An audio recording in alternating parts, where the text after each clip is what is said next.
a normal person. Russian actors could be continuing to fuel things as this protest grows, but perhaps even instigating it from the outset.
Let's spread it. All right, early morning. As the winter quickly gets moved in here in the Yukon, temperatures are dropping. Gonna be streaming a lot more. One thing I realized moving to the Yukon from Ottawa is that summertime is short and precious. So I think we're gonna see a lot fewer super spreader streams in the summer. A lot more this winter. Basically, when I'm not editing a film or I've had enough editing a film, I'm going to be streaming. Let's spread it. Today's topic, Dustborn, the latest failed woke video game. YouTubers are calling it, you can see here, this thumbnail down here at the right, woke the game, they're calling it. So to get people up to speed, this was announced last year. Let's watch this trailer together, shall we? May contain inappropriate content for children. No shit. In a world divided by disinformation, where danger lurks around every... In a world divided by disinformation. God, they've got these people just so amped up about disinformation. turn. A motley crew of misfits embark on a fateful road trip to discover their true... Please tell me you're done. Oh, we're just getting started, dude. What is it with vitiligo? Is that what that's called? People are like white patches on black skin? These people are fucking obsessed. What is this music? I believe the kids call it K-pop music. Just K-pop. Turn it down. Leave my music alone. Shut the hell up. Words have power. Why was she choking? Shut the hell up. Oh, words have power. Wow, so I guess she can actually shut people up. Wish we could do that. Words have power. They can give you strength. Ready for this? Stand still. Words can bring people together and tear them apart. But if words hold so much power, he has no respect for you. She's right. The question is, what do you have to say? I think we can all agree that my trailer voice was better than yours. PlayStation.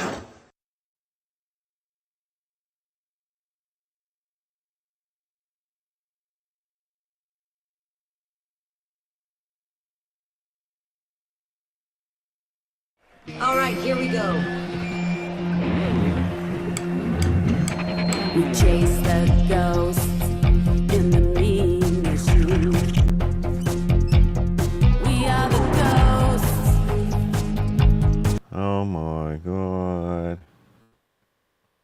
You're in a band, right? You're this black girl and you're the singer in this band. Listen to the music. Of this machine,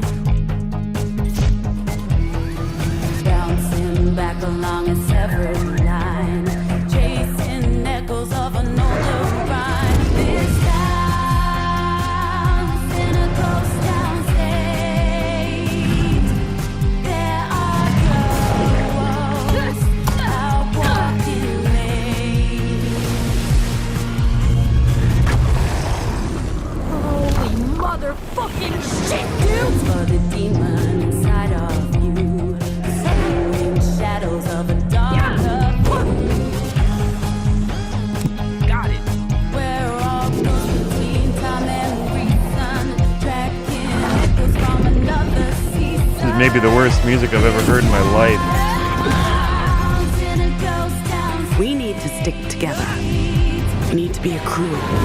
We're on the run from people with space guns built into their fucking arms! You guys getting audio? I don't know, my playback here on Rumble's kind of messed up. I think we got audio. Anybody watching, let me know. We got audio? You want one more? No, we don't want one more. Thank you. Just opening up Twitter here to make sure the broadcast is good.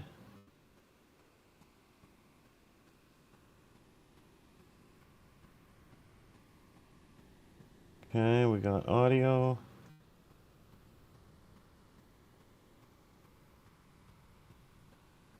Checking test. Got audio, people.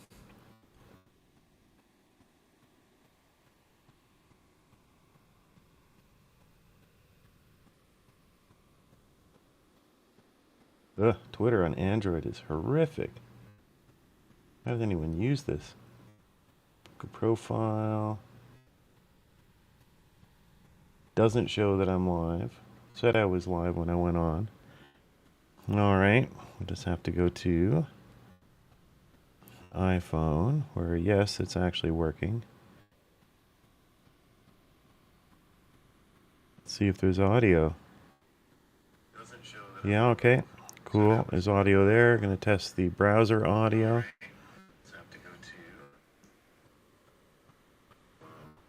Yes, it's actually working. Okay.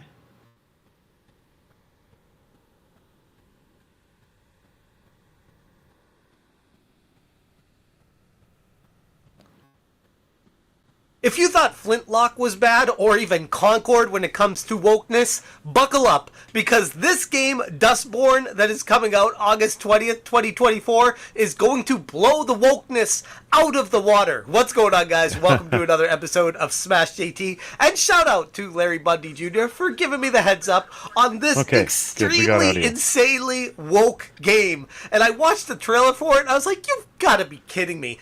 So don't forget to pack your baseball bat. Girl power! This has got to be like a governmental sponsored tax rebate project, because there's no way that the developers of this game... It actually is. It's been verified that tax dollars went into this game. And it's a shame. I mean, the art, it looks really good. It's like there's a bit of a battle system. It looks like there's an imagination going on here. But this game was created, according to the developer themselves, after Trump was elected in 2016. That was the motivation for making it. So it just released 2 days ago, and there are the Steam charts. Read them and weep. 81 players. It's just been updated recently. 18 people playing. So, you know, a disappointing launch. PlayStation just had another failure with Concord. That one was considered an absolute failure with 2,000 people playing. There are literally 80 people who bought this. Let's go through and see what the reactions are. Good for you. Wait, so how do we make... Not at all. What This is a poor streamer playing the game. I don't have an assigned gender. Good for you. Wait, so how do we... Robot does not have an assigned gender. You put a marshmallow on a stick, smush it between puddles. What do you say? She couldn't even take it. She had to leave and scream. Oh, this is good. Are racist. Fella you're with. Here we go. The black kid? Dresses like a writer? Does he know anything? Yes, a trigger button. You are racist. Fella you're with. The black kid? Dresses like a writer? Does he know anything? I can't believe this failed. Yes, why do modern Western games like Dustborn seem so obsessed with vitiligo? When everyone has it, it's less about awareness and more like a new stereotype. Yeah, so weird.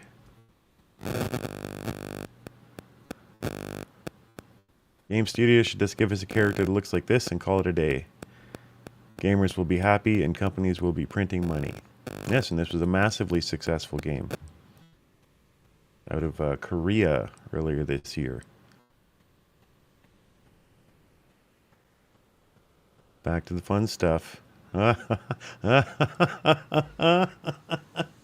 Yes. For any non-gamers out there, Sweet Baby is the Canadian government-funded company that has ruined about 17 video games, all of whom have been doomed. Suicide Squad was one of them. If you ever wanted to claw your eyes out and rip off your ears at the same time, I present you Dustborn. We're the aliens. We're the refugees. Oh, We walk among you. We're right behind you. Time is past. Your kind. oh, it's so bad.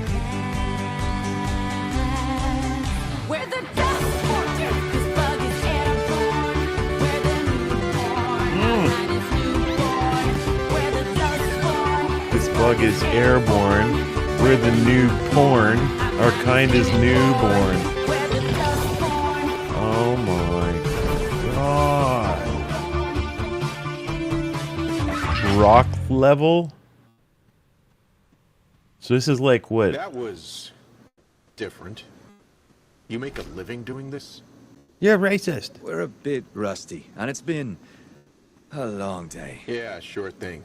By the way, that song could be considered offensive in the Republic. This isn't Pacifica. People here don't like politics with their entertainment. What's your band name? We're the Dustborn.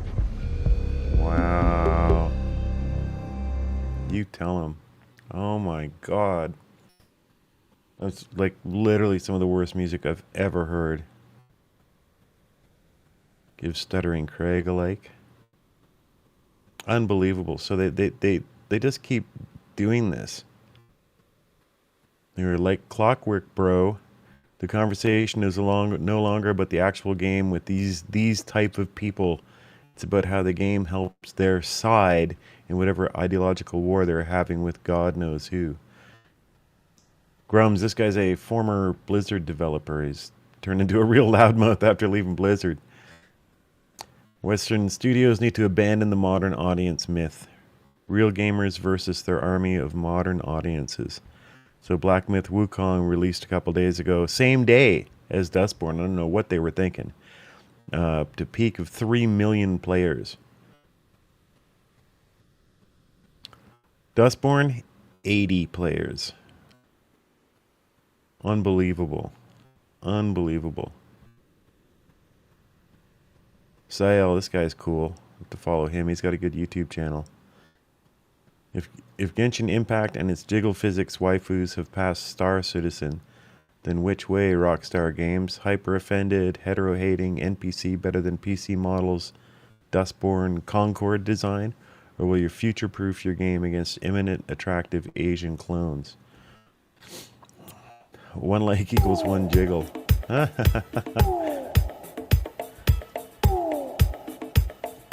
Yeah, Jiggle Fizz is, you know, it's goofy, but I mean, damn, sells, right?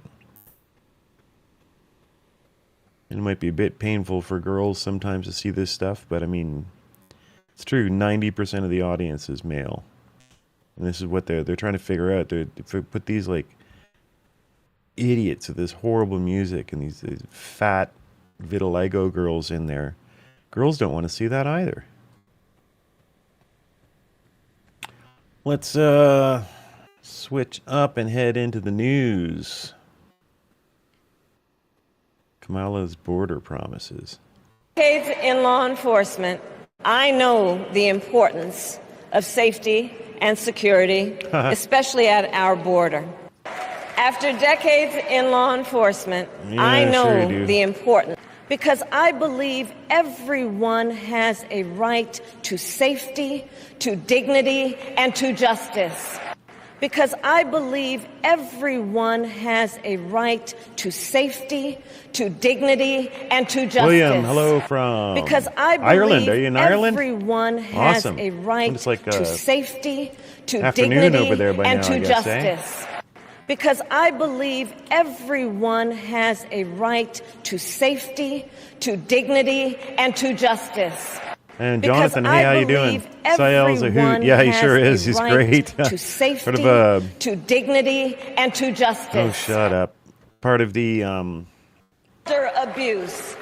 I fought against the cartels who traffic in guns and drugs and human beings, who threaten the security of our border and the safety of our communities. And I will tell you, these fights were not easy. And neither were the elections that put me in those offices. We were underestimated at practically every turn. But we never gave up because the future is always worth fighting for. Abuse. Well, she does better with the teleprompter, that's for sure. Oh, is this that lady Trump helped out? Thank you. Thank you. Absolutely. You guys see that? The lady passed out in the heat at the Trump rally. He went over and personally went out of his glass protective dome that he has now and went over and gave her a hug. Rachel was 37 years old. She had 5 children. But I mean, how can anyone listen to Kamala Harris and think that she's going to make the border secure? She's had 4 years. Israeli Air Force strikes Hezbollah targets. Here we go. Watch conservatives lose their minds. Jeez.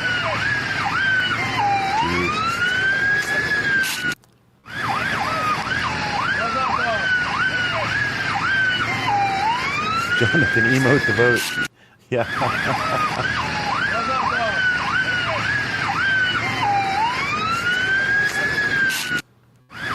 Just getting the chat popped out here. One sec.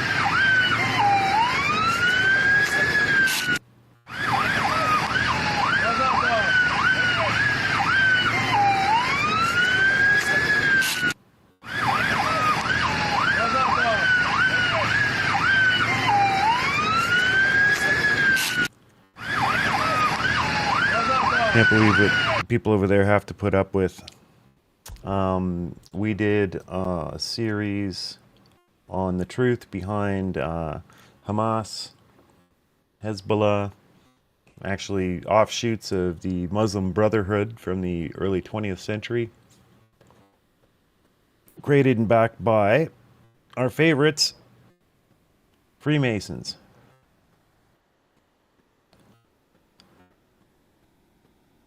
Maybe we should get a little bit of that up. Give me 1 second, I'll get that going.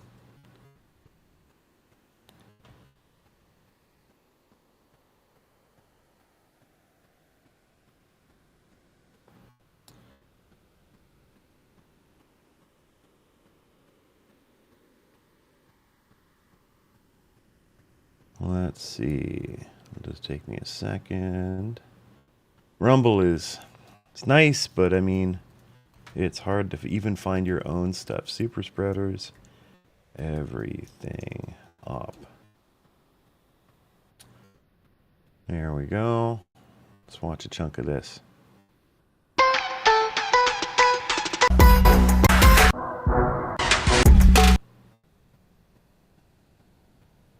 What the hell?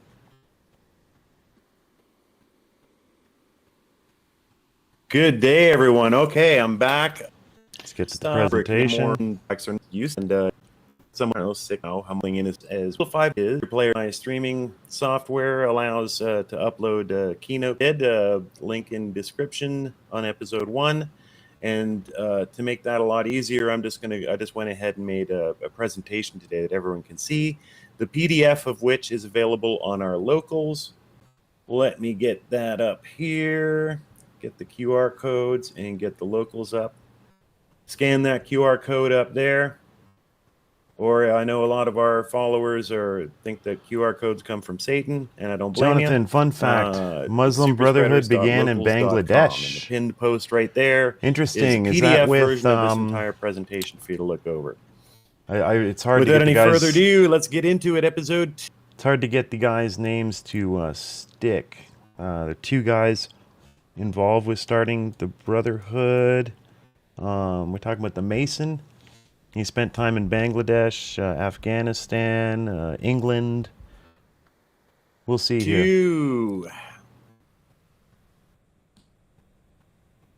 Gonna remove the QR code for now, people, so I can read.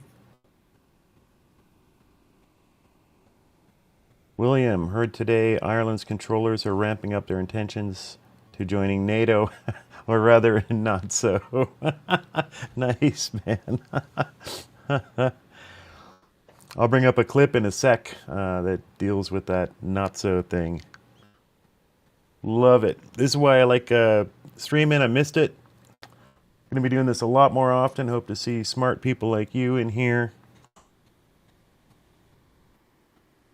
Let's recap what went down in episode 1. We found out that Brits fomented the so-called Arab awakening in the late 19th and early 20th century, and that's where Lawrence of Arabia comes from. Everybody's heard of him, but nobody knows what he was really doing down there, which is being a stinker.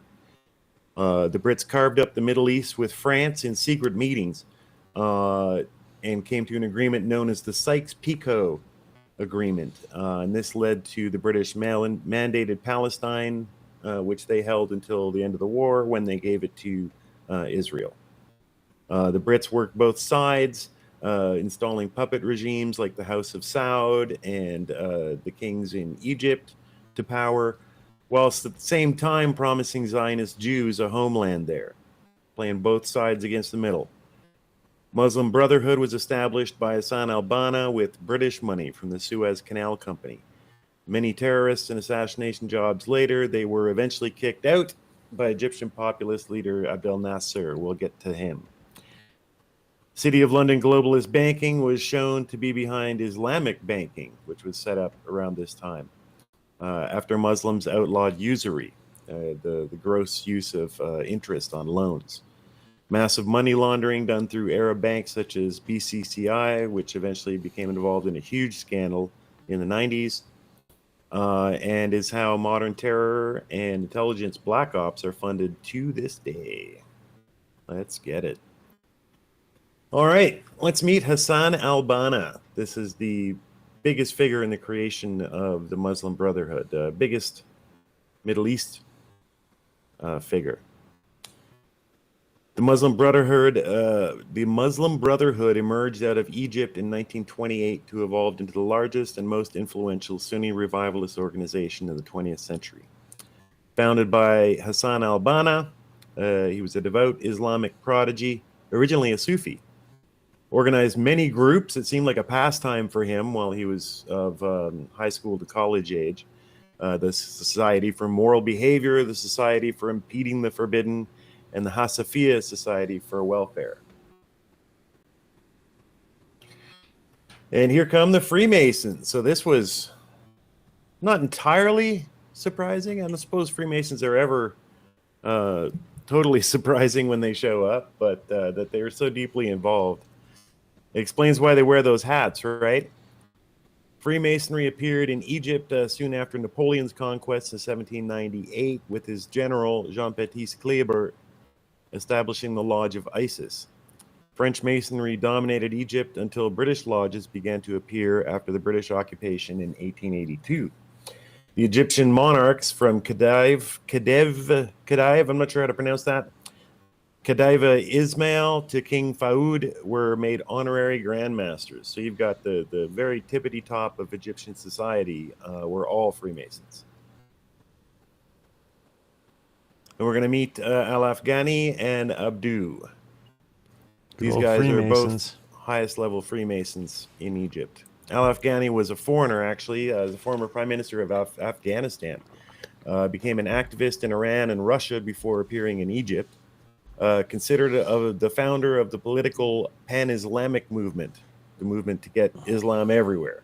And its movement is known as the Salafiyya movement.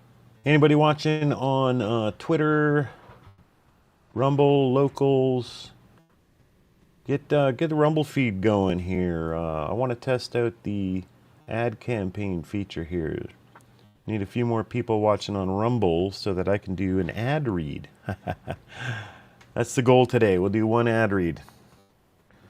Okay, so with William's comments on NATO, that reminded me of the film that we directed for Matthew Arrett and Cynthia Chung over at Canadian Patriot Review. Let me get to the right spot here.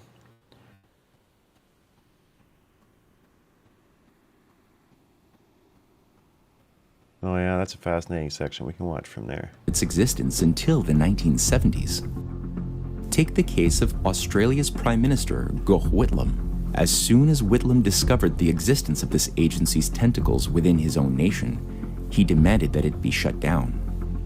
But a day before he was to announce his plan to the Australian Parliament, he was called into the Governor General's office and was promptly fired.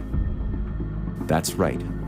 For Commonwealth members of the Five Eyes, the actual head of state is the monarchy's unelected Governor General and not the Prime Minister. As such, Prime Ministers can, and in the case of Australia, have been fired for disrupting imperial plans. Here we go. It is well known that the Five Eyes interfaces closely with another organization called the North Atlantic Treaty Organization, or simply NATO. NATO was created in 1949 to bypass the influence which Russia and China held within the United Nations Security Council. And this organization wasted no time to incorporate leading Nazis into its governing structure. Between 1950 until the 1980s, NATO had multiple unreconstructed Nazis in control of multiple departments, including several consecutive commanders of Central Europe. If you find this hard to believe, let's have a look at a few of them. Adolf Heusinger, Chief of Staff of the General Nazis during World War II. In the post-war age, he found new employment as Chief of the West German Army and General of the Bundeswehr from 1957 to 1961. Isn't this wild? And then, like, they've had these sensational cases where they've gone after dudes that were supposedly, like, the janitor at Auschwitz or something, and put them on trial and convict them of murder, put them in jail for life. Meanwhile, all the generals from the Nazis, like, full-on, was in charge of battalions, Nazis, they get better jobs once the war is over.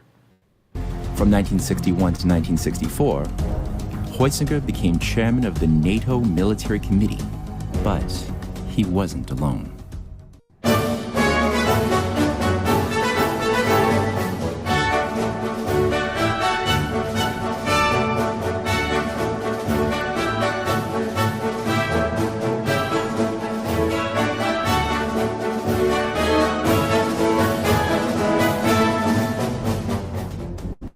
In fact, the position of NATO Commander-in-Chief of Allied Forces Central Europe was a position that was filled solely by former Nazis for 16 years straight, between 1967 and 1983. Even Hitler's intelligence chief, Reinhard Gehlen, found new employment under the CIA's Allen Dulles as the head of West German intelligence from 1956 until 1968. Among those World War II killers who worked with Galen in Europe was Stefan Bandera, the vicious Ukrainian fascist, and thousands of members of the Organization of Ukrainian Nationalists whose skills were put to work carrying out asymmetric warfare against socialist-leaning leaders of Europe and also the population more broadly. In The Empire on Which the Black Sun Never Set, historian Cynthia Chung noted that a vast, secret fascist army of Nazis and Italian fascist stay-behinds was organized under NATO. These stay-behinds were used to carry out assassinations of anti-imperial leaders like Italy's former Prime Minister Aldo Moro in 1978, Sweden's Prime Minister Olof Palme in 1986, known as Sweden's JFK, Italian industrialist Enrico Mattei in 1960, Turkey's Prime Minister Adnan Menderes in 1961, along with 2 cabinet colleagues, and U.S. President Kennedy in 1963, and multiple attempts against French President Charles de Gaulle. Chung writes that on top of targeted assassinations, NATO's secret armies were to be used against the people. The desire was that by staging false flag operations that were blamed on communists, panic and revulsion would be invoked, sending voters flocking to the welcoming arms to so-called secure right-wing governments.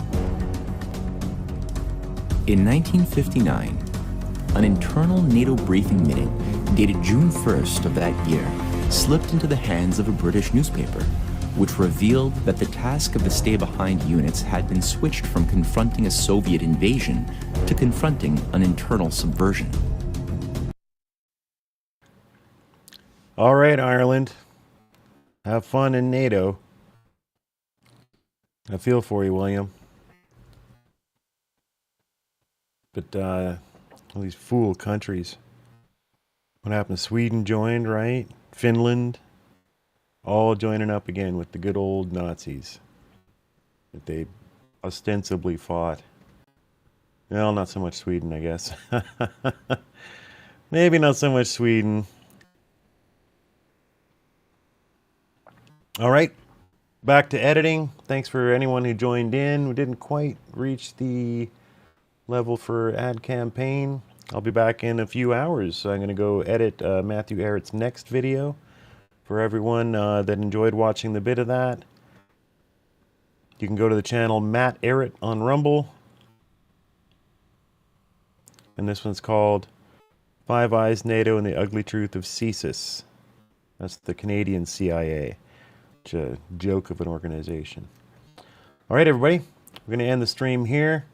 Love you all, and let's spread it.